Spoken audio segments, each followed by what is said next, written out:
Hi hello అందరికి నమస్కారం. Welcome to our channel. ఈరోజు మనం తల్లికి వందనం పథకం యొక్క ఎలిజిబిలిటీ లిస్టు వాట్సాప్లో ఏ విధంగా తెలుసుకోవచ్చో అది చూద్దాము. అందుకోసం మనం ముందుగా వాట్సాప్ ఓపెన్ చేసి అందులో ఆంధ్రప్రదేశ్ గవర్నమెంట్కి సంబంధించిన మొబైల్ నెంబర్ని ఎంటర్ చేసి మొబైల్ నెంబర్ అనేది ఇక్కడ మీకు డిస్ప్లే చేయడం జరుగుతుంది. ఆ నెంబర్కి మీరు హాయ్ అని మెసేజ్ చేయగానే మనకి వాళ్ళ నుండి అయితే మనకి ఇలాంటి ఒక మెసేజ్ అయితే రావడం జరుగుతుంది.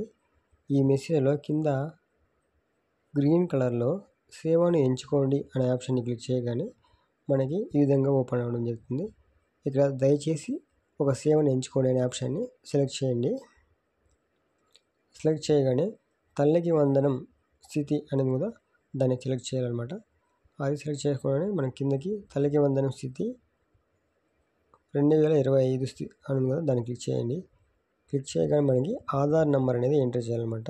ఇక్కడ తల్లి యొక్క ఆధార్ నెంబర్ని ఎంటర్ చేయాలి.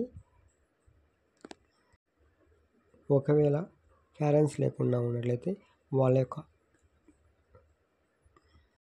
గార్డియన్ ఆధార్ నెంబర్ని ఎంటర్ చేసి మనం చెక్ చేసుకోవచ్చు. ఆధార్ నెంబర్ ఎంటర్ చేసి సబ్మిట్ చేయగానే మనకి ఈ విధంగా అయితే ఓపెన్ అవ్వడం జరుగుతుంది. ఇక్కడ మీకు చూపిస్తాను చూడండి. ఈ విధంగా మనకి వాళ్ళ నుండి మనకి మెసేజ్ అయితే రావడం జరుగుతుంది. ఈ మెసేజ్లో తల్లి లేదా గార్డియన్ యొక్క పేరు రావడం జరుగుతుంది. అదేవిధంగా ఎంతమంది పిల్లలకు అర్హులయ్యారు అనేది కూడా రావడం జరుగుతుంది. ఎంత అమౌంట్ అనేది మన అకౌంట్కి వస్తుంది అనేది కూడా ఇక్కడ మెన్షన్ చేయడం జరుగుతుంది. సో ఈ విధంగానైతే మనము వాట్సాప్ ద్వారా ఒకే ఒక్క నిమిషంలో మన యొక్క ఎలిజిబిలిటీ స్టేటస్ అనేది చెక్ చేసుకోవడం జరుగుతుంది. ఇలాంటి వీడియోల కోసం మన ఛానల్ని సబ్స్క్రైబ్ చేసుకోవడం మాత్రం మర్చిపోకండి. అలాగే ఒక లైక్ చేయండి. Thank you.